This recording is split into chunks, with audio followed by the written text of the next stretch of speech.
Vamos lá, pode confessar. Você já bocejou só de ver alguém bocejando do seu lado? Pois é, parece uma coisa boba, um mistério do dia a dia, né? Acontece com quase todo mundo. Mas o que será que está rolando dentro do nosso cérebro para isso acontecer?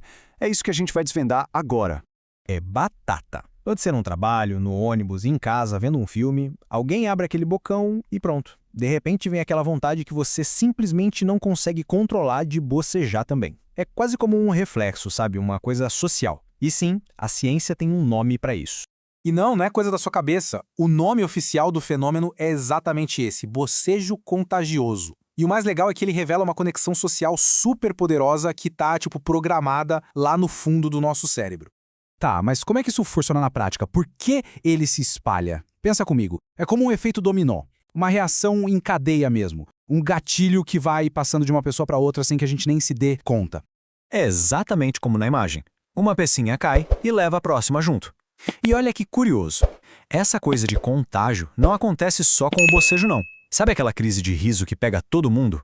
Ou quando você percebe que está cruzando as pernas igualzinho a pessoa na sua frente? Pois é, são todos comportamentos que a gente imita sem nem pensar. Tudo para criar uma sintonia com o grupo. E uma das explicações mais incríveis para esse fenômeno todo nos leva para uma palavrinha-chave na nossa vida social: empatia. É ela que parece estar no centro de tudo. Empatia, de forma bem simples, é isso. A habilidade de se colocar no lugar do outro, de tentar sentir o que a outra pessoa está sentindo. É como se a gente construísse uma ponte emocional. E o bocejo contagioso? Bom, ele parece ser um sinal bem físico de que essa ponte existe e está funcionando. E as pistas que conectam o bocejo com a empatia são realmente fascinantes. Olha só. Primeiro, isso não acontece só com a gente. Já foi observado em outros animais sociais, como chimpanzés e até cachorros.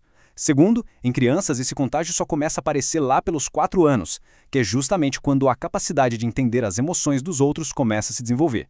E o mais importante de tudo, o contágio é muito mais forte entre pessoas que têm laços emocionais. Família, amigos, quanto mais próximo, maior a chance de bocejar junto. Faz sentido, né? Isso explica perfeitamente o que a gente vê na prática. É muito mais provável você pegar um bocejo de um familiar ou de um amigo do que de um completo estranho. E tem um estudo da Universidade Baylor que bota mais um prego nessa teoria.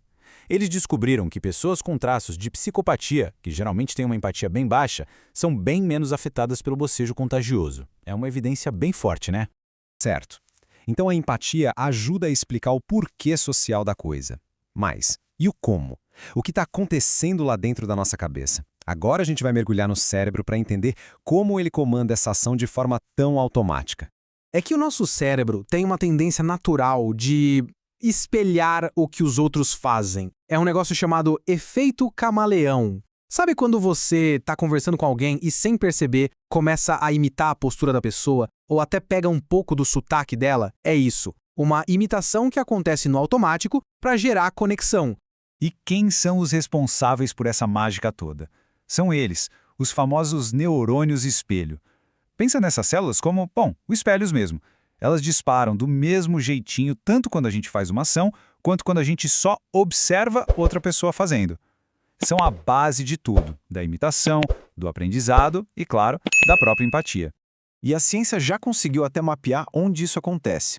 Um estudo da Universidade de Nottingham mostrou que, quando a gente vê alguém bocejando, uma área específica do cérebro, o córtex motor primário, é ativada na hora. É essa área que controla nossos movimentos. Ou seja, é um comando automático, um tipo de ecomotor que é super difícil de ignorar. Tenta segurar um bocejo contagioso para ver. Ok, a gente já entendeu o como. Mas fica a pergunta, por que esse reflexo existe? Se é uma coisa tão automática, tão antiga, deve ter tido alguma vantagem lá atrás, né? A resposta, provavelmente, está na nossa história evolutiva. Bom, uma das hipóteses mais aceitas é que o bocejo contagioso servia para sincronizar o estado do grupo todo. Sincronizar o cansaço, os níveis de alerta, enfim, era um jeito de colocar todo mundo na mesma página, sabe? E o melhor, sem precisar falar absolutamente nada. Tenta imaginar a cena. Um grupo dos nossos ancestrais reunidos. Aí um deles boceja de cansaço. Logo depois, outro boceja e mais outro. Para o grupo todo, aquilo era um sinal claro. Ok, pessoal, hora de baixar a guarda e descansar. Essa sincronização dos ciclos de descanso e de alerta devia ser uma vantagem enorme para a sobrevivência do grupo. Certo, então, no fim das contas, o que é? O bocejo contagioso é uma questão de empatia, de conexão social, ou é só um reflexo automático do nosso cérebro? E a resposta é os dois, não precisa escolher. O bocejo contagioso é um exemplo perfeito de como a nossa biologia e a nossa vida social andam de mãos dadas. É um reflexo cerebral, sim, automático, comandado pelos neurônios espelho, mas é um reflexo que evoluiu para servir como uma ferramenta poderosa de conexão e de empatia. Uma coisa está ligada à outra. E para fechar, a pergunta que não quer calar. E aí, você bocejou alguma vez assistindo essa explicação? Pode ser sincero, eu tô curioso para saber.